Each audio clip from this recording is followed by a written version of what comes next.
Viewers from mind of knowledge, السلام علیکم۔ ہمارے معاشرے نے ہماری دماغی پروگرامنگ اپنے من گھڑت نظریات سے کی ہے، جیسے دولت کو معیوب اور روحانیت کے منافی سمجھا جاتا ہے۔ اسی طرح جنس یا سیکس کو ایک ٹیبو یا برائی سمجھا جاتا ہے۔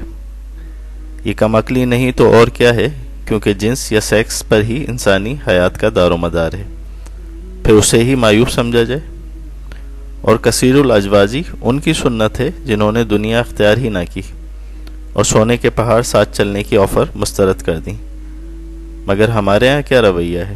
سیکس اور کثیر الازواجی کو معیوب سمجھا جاتا ہے، اسی طرح دولت کو روحانیت کے منافی اور برعکس سمجھا جاتا ہے۔ تاہم دولت اور جنس کی جائز تکمیل عین روحانیت ہے، اگر یہ زنا، حرام، خود غرضی وغیرہ سے بچاتی ہیں اور مخلوق کی خدمت میں صرف ہوتی ہیں۔ عیسائیت میں بھی یہی نظریہ ہے کہ دولت روحانیت کے خلاف ہے، مگر حالیہ بک کیتھرائن پونڈر کی کتاب the millionaire of the Bible series میں مصنف نے ابراہیم، اسحاق، یعقوب، یوسف، موسیٰ اور عیسیٰ علیہ السلام کی زندگیوں کا تجزیہ کر کے بتایا ہے کہ وہ سب نہایت دولت مند تھے۔ ان کا طرز زندگی آج کے کروڑ پتی بھی تصور نہیں کر سکتے۔ حضرت سلیمان علیہ السلام کی شان و شوکت اور ارب پتیوں والا تصور اس سے بھی زیادہ بڑھ کے ہے۔ تو خوشحالی اور دولت مندی تو آپ کی میراث ہے، آپ اسی سلطنت کے وارث اور ولی عہد ہیں جو انبیاء علیہم السلام کے طفیل ہمیں عنایت کی گئی ہے۔ حضور محمد صلی اللہ علیہ وآلہ وبارک وسلم نے دولت کو اپنی ذات کے لیے ضرور ناپسند فرمایا، مگر اسلام اور مسلمانوں کے عروج کے لیے اسی دولت اور اقتدار کو استعمال کیا۔ کیا حضور صلی اللہ علیہ وآلہ وبارک وسلم نے اقتدار حاصل نہیں کیا تھا؟ جی ہاں، آپ حاکم اسلام تھے، اور مال غنیمت اور مال کو مسلمانوں کی فلاح کے لیے بیت المال کے ذریعے استعمال کیا جاتا تھا۔ اور کیا حضرت عثمان رضی اللہ تعالیٰ عنہ مالدار نہ تھے، ارب پتی نہ تھے؟ تو کیا عثمان رضی اللہ تعالیٰ عنہ کی دولت کو رسول اللہ صلی اللہ علیہ وآلہ وبارک وسلم نے معیوب جانا؟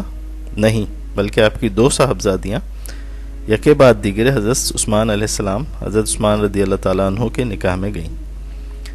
تاہم مالدار ہو کے اپنی دولت کو ان کا شعار تھا کہ خرچ کیا جائے۔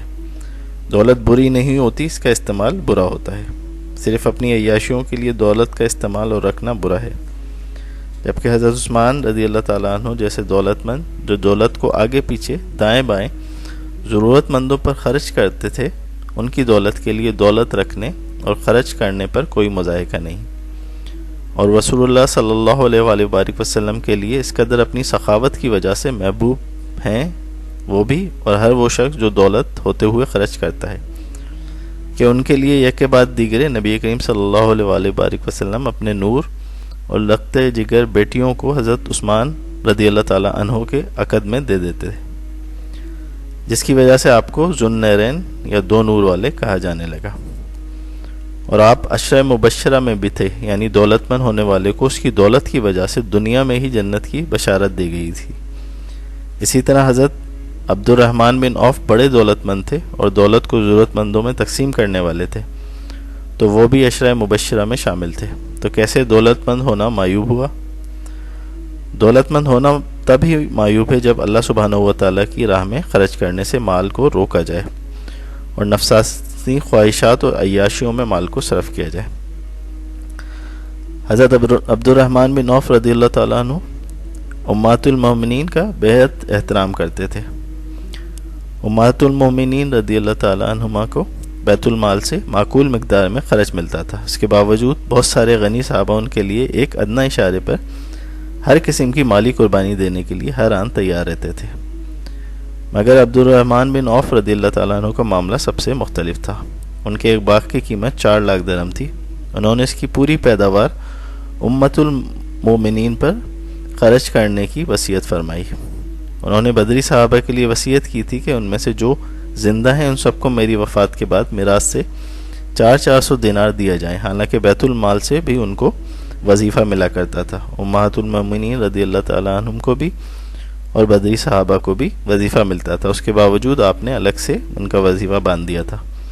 جب ان کی وفات کے وقت بدری صحابہ کو گنا گیا تو ان کی تعداد 100 تھی۔ اس طرح 40,000 دینار کی خطیر رقم صرف بدری صحابہ کو عطا کی گئی تھی ان کی زندگی میں۔ ان صحابہ میں سیدنا عثمان بن عفان رضی اللہ تعالیٰ عنہ بھی شامل تھے۔ سبھی کو معلوم تھا کہ وہ نہایت امیر کبیر اور مالدار انسان ہیں۔ سیدنا عثمان رضی اللہ تعالیٰ عنہ کے لیے کوئی بڑی رقم نہ تھی، اب تو غنی تھے۔ جب ان سے پوچھا گیا کہ آپ بھی حسب وصیت رقم وصول کریں گے، انہوں نے فرمایا ہاں کیوں نہیں، میں یہ رقم ضرور وصول کروں گا۔ میرا یہ بھائی بڑا بابرکت تھا، اس کا مال حلال اور برکت والا ہے، لہٰذا وصیت کے مطابق ان کا مال حضرت عثمان غنی رضی اللہ تعالیٰ عنہ کو بھی دیا گیا۔ اسی طرح انہوں نے بھی 400 دینار وصول کیے۔ جب سیدنا عمر فاروق رضی اللہ تعالیٰ عنہ کو سیدنا مغیرہ بن شعبہ کے مجوسی غلام ابو لولو فروز نے فجر کی نماز پڑھاتے ہوئے خنجر گھونپا تو انہوں نے سیدنا عبد الرحمن بن عوف رضی اللہ تعالیٰ عنہ کا ہاتھ پکڑا اور انہیں اپنی جگہ نماز کے لیے کھڑا کر دیا۔ لوگ سیدنا عمر فاروق رضی اللہ تعالیٰ عنہ کی آواز نہیں سن رہے تھے، وہ سبحان اللہ کہہ رہے تھے۔ چنانچہ سیدنا عبد الرحمن بن عوف رضی اللہ تعالیٰ عنہ نے پھر بھی مختصراً نماز پڑھائی۔ سیدنا عمر فاروق رضی اللہ تعالیٰ نے اپنے بعد جن شخصیت کے بارے میں فرمایا کہ ان کو میرے بعد خلیفہ چن لینا، ان میں سیدنا عبد الرحمن بن عوف بھی شامل تھے۔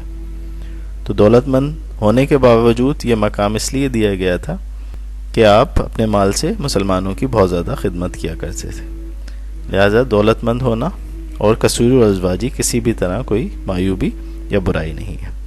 عبد الرحمن بن عوف نے بھی کثیر شادیاں فرمائی تھیں اور آپ کے کئی بیٹے اور کئی بیٹیاں تھیں۔